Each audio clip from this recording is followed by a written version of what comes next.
I felt every pair of eyes pinning me to the marble floor the moment my mother's voice sliced through the chatter. Apologize to her, now. 30 guests, crystal glasses, a birthday dinner that wasn't mine, but the humiliation was meant to be. And across the room, my brother's girlfriend, Elena, clutching her wine-soaked dress like I'd stabbed her. Mascara streaking, lip trembling, a perfect performance. I should have been trembling too. I wasn't. I just stood there, watching her shake, replaying the moment she'd brushed past me in the hallway, the glass tilting in her hand just enough to drench herself. Then her scream ripping through the house. She attacked me! She'd rehearsed it, I could tell. Theatrics always were her true talent. But I wasn't angry, not anymore. Anger was what she wanted. I'd moved far past that. Backstory setup. I met Elena a year ago. My brother brought her home with the stupid grin of someone who thinks they've found treasure. She was charming, all soft smiles and compliments that felt like warm hands. "You're so poised," she said. "You're so composed," she repeated. Funny how those words curdled when envy set in. She wanted to be me, or replace me. I couldn't tell which. Maybe it didn't matter. What matters is that I trusted her. Enough to let her in. Enough to ignore the way she watched my every step like she was studying for an exam. Discovery of the betrayal. The first clue wasn't dramatic. It was a missing bracelet. Then a rumor about me being difficult. Then another, too precise to be accidental. Little sabotage, little cuts.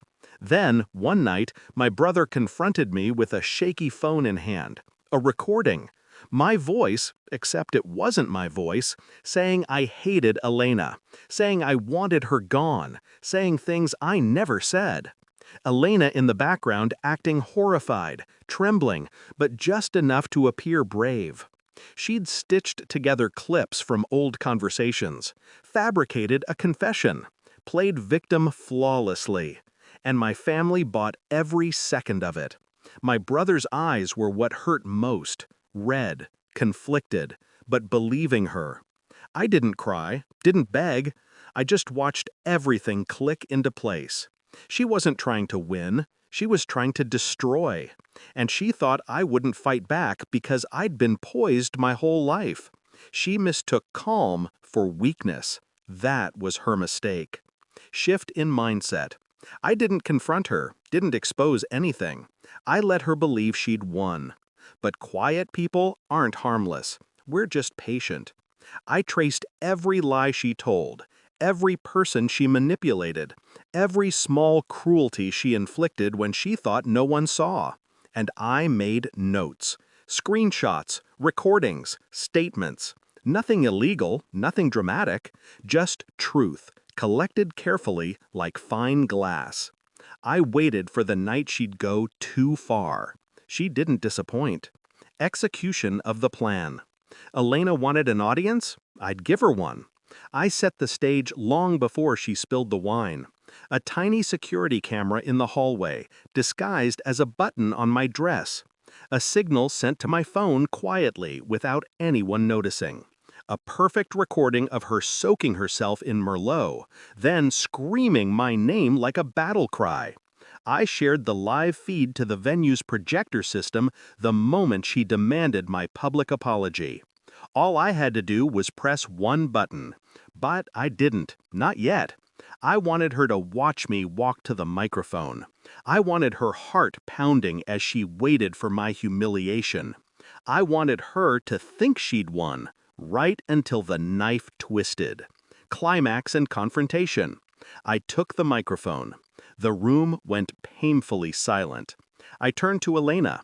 "I owe you an apology," I said. Her chin lifted, smug, certain. "But not for what you think." Her smile faltered. I clicked the remote. The projector hummed to life. And there she was, on a 30-foot screen, pouring wine down her dress herself, adjusting her expression, summoning tears, rehearsing the scream. The room gasped. She didn't. She just broke. No, no, that's not," she stammered. But the footage kept playing, and every excuse died on her tongue.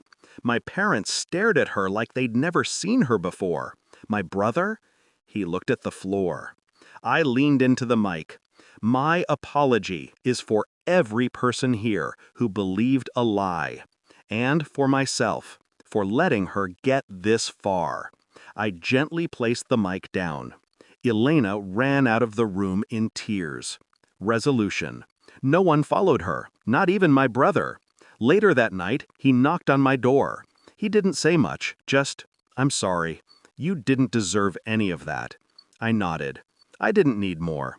Justice isn't always loud. Sometimes it's a single, quiet moment where the world finally sees you clearly.